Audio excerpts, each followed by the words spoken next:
વર્ષ 2013 માં આણંદ શહેરના ભાલેજ રોડ ઉપર આવેલી એક રેસિડેન્સીમાં બાલાસિંદોરના એક ગ્રાહકે ફ્લેટ બુક કરાવ્યો હતો। ફ્લેટ બુક કરાવ્યા બાદ ગ્રાહકે ટુકડે ટુકડે 4 લાખ ઉપરાંતની રકમ જમા કરાવી હતી। લાંબા સમય વીતી ગયા તેમ છતાં પણ તે ફ્લેટનું પોઝિશન ન મળતા કે તેનો દસ્તાવેજ ન થતા ગ્રાહક દ્વારા કોર્ટનો દરવાજો ખખડાવીને ન્યાયની માંગણી કરવામાં આવી હતી। આ સંદર્ભે કોર્ટ દ્વારા ચુકાદો આપવામાં આવ્યો છે। ગ્રાહકની તરફેણમાં કોર્ટે ચુકાદો આપતા જણાવ્યું છે કે બિલ્ડર દ્વારા 2 માસની અંદર ગ્રાહકના રૂપિયા પરત કરીને 7% વ્યાજ સાથે ચૂકવવાના રહેશે અને જો 2 માસમાં 7% વ્યાજ સાથે ચૂકવણી નથી કરતા તો તે 9% વ્યાજ સાથે ચૂકવવાનો ચુકાદો આપ્યો છે, જેને લઈને બિલ્ડર લોબીમાં પણ ક્યાંક ને ક્યાંક ખળભળાટ મચી જવા પામી। શું છે વિગત, એક નજર। બાલાસિનોરના રહેવાસી શેખ ઉસ્માન ગની ગુલામ નબીએ આણંદ શહેરના અલ મુકામ રેસિડેન્સીમાં વર્ષ 2013 માં એક ફ્લેટ બુક કરાવ્યો હતો।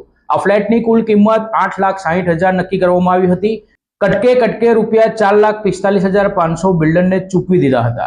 લાંબા સમય વીતી ગયા છતાં બિલ્ડરોએ ન તો ફ્લેટનું કામ પૂરું કર્યું, ન તો ગ્રાહકોને દસ્તાવેજ કરી કબજો સોંપ્યો।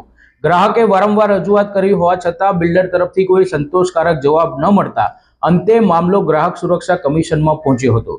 લાંબા સમયની લડત બાદ કોર્ટે સુનાવણી દરમિયાન સામેવાળા બિલ્ડરને કોર્ટની નોટિસ છતાં તે હાજર ન રહ્યા હતા।